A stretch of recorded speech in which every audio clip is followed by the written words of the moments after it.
Welcome back to my YouTube channel. Make sure to like and subscribe to the channel for more interesting stories like these.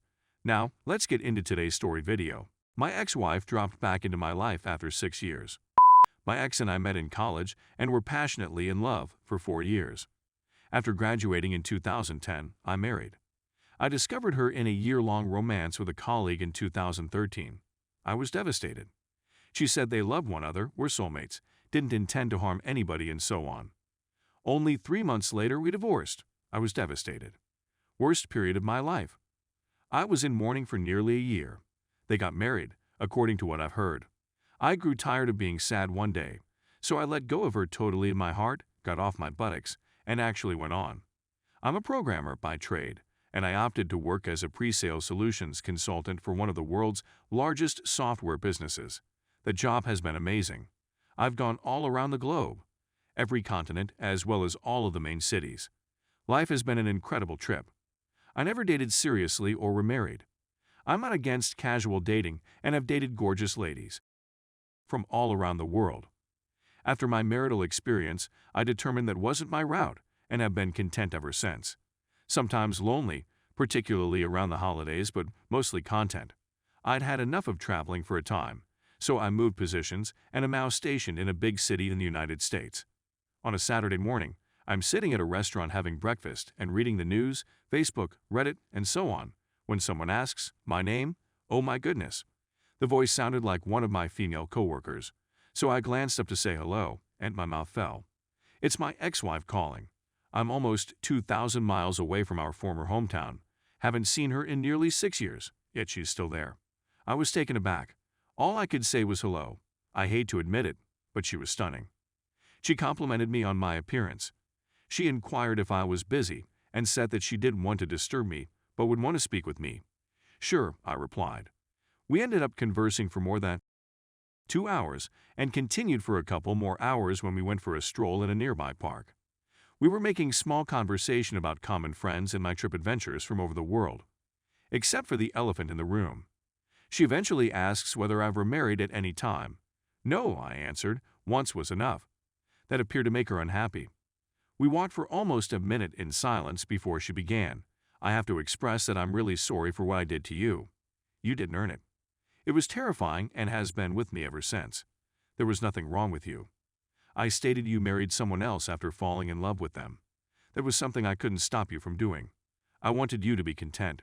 Then I said, are you content? Ha. She said, one of those joking chuckles. Her informed me that the OM and she argued all the time, and that he ended up cheating on her and left her 2 years into their marriage. I apologized for what had occurred to you. I understand how much that may hurt. She said that she was aware. When her heart was crushed, all she could think about was how she had done the same thing to me, which pained her. She claims she was depressed for about a year, participated in self-destructive conduct, and then went to counseling to find out why she was so messed up. She claimed that was incredibly beneficial, and she eventually grew up a few years ago and now takes herself responsibility for her own behavior. She ended up coming to this city because she had a favorite aunt who lives there, and following her second divorce before the age of 30, she wanted to make major changes in her life. The modifications were evident. She is unquestionably more mature. We said our goodbyes since I needed to get ready for an evening with friends. We exchanged contact information and decided to meet for coffee and discuss more. That's what we've been doing. We're both unattached. I suppose there's no harm in trying. She clearly wants more from me. She wants me to want her again. She drops clues the size of the Pacific Ocean. I have to confess that she still has that something special that makes my heart skip a beat. Something I can't put into words. Something I hadn't discovered in anybody else since she. I suppose it's just chemistry between us. To be honest, I'd want to be more than just buddies. I want to hug and kiss her. She wants it as well, but I've made no steps as of yet. What's holding me back? Fear. I'm terrified I'll get injured again. If she had been a casual girlfriend who had dumped me, I would have shrugged it off and gone on. She wasn't, though. She was my wife and my life's love. I used to fantasize about her reappearing in my life. So there it is, and I'm terrified. I'm not sure I'll be able to offer her that much of myself again. I'm much more guarded of my heart these days. We've both matured a lot, and the past feels a century ago. I'd be head over heels in love with her if she wasn't who she is. I'm torn between pursuing love with her again and letting the past go. It may seem corny, but it had to be her. It had to be her out of everyone I might have met here. Update. I've had several requests for an update. I had one but was scared to submit it, since I get a lot of flack on this sub. We were married over the holidays and are now expecting our first child. She has matured significantly as a person. I've done the same. We're no longer children. We're in an adult relationship now, and it's a lot better than it was before. Add in the chemistry we've always had, and it's fantastic. I couldn't be more thrilled. I do want to address the allegations that she pursued me. She didn't do it. She had relocated to our present location before I had. She had really moved on, had gone to treatment, and had matured tremendously as a person. I happened to be at that restaurant at the time. We believe it was destiny or some other intervening factor. We're neither religious, but the astronomical chances of us meeting into one other, both single, in a city neither of us had ever lived in, are difficult to dismiss. The cosmos clearly had a plan for us. I wish you all the best. My only piece of advice is to not shut your heart. You never know who will enter your life. Story 2. Wife cheated twice, but can only remember once. A year ago, I, 36 male, married the love of my life, 33 female. We've been together for almost 10 years and have lately decided to start having children. However, after some trial and error, we decided to postpone until after New Year's, December celebrations. This is exactly what happened to me. We both leave early and reach home at the same moment by coincidence. We decide to go on a trek before supper since it's pleasant and early in the day. But a shower would be good first. She had a shower first, and when I got out of the shower, she was still nude in bed. We had passionate and enjoyable and didn't even make the run because of pillow conversation. We'd eat supper and then snuggle on the sofa with a blanket close to one another.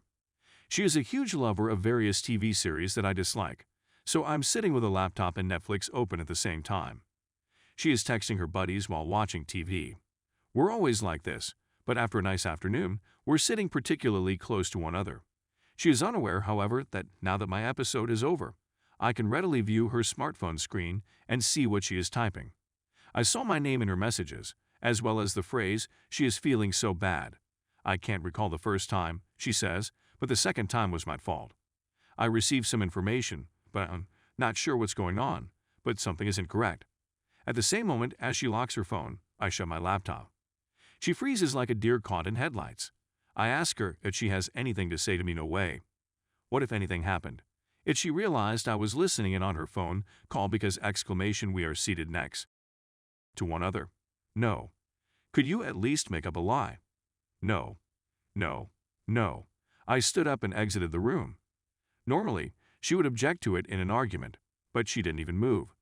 She hasn't phoned or texted me after a 15-minute stroll and 3 cigarettes, so I know the *T is genuine. This is very out of character for her. As I go back home, she greets me with a grin. I go back to the kitchen, get another bottle of whiskey from the red bottle she was drinking and return. She raises her wine glass, and I pour a good, excellent glass of wine, followed by a good drink of whiskey. The glimmer of hope in her eyes fades as she realizes I actually do know. She narrated the whole tale. The first occasion was when we had a party at our house, and I had to leave due to a family emergency and stay overnight. There was a new odd buddy who remained late, even after everyone else had gone home. She was hammered and said she couldn't remember anything other than what happened. The second time was the following Tuesday night. She claims she was perplexed by what had occurred and wanted to see him at his home. She lied to me about meeting another girlfriend that night and then left, and then it seemed to happen again, and she was to blame since it was her choice to go there, which I'm not sure I understand. She then broke it off, and she is feeling terribly bad, doesn't want me to go, and is really sad, etc. The conversation proceeded after that, but that was the essence of it. We spent the night apart, and I requested her to find another place to stay while I thought, which she did this morning as I write this. I apologize for the wall of words for anybody who is still reading this. This is probably just some therapeutic writing for me. You may do anything you want with it.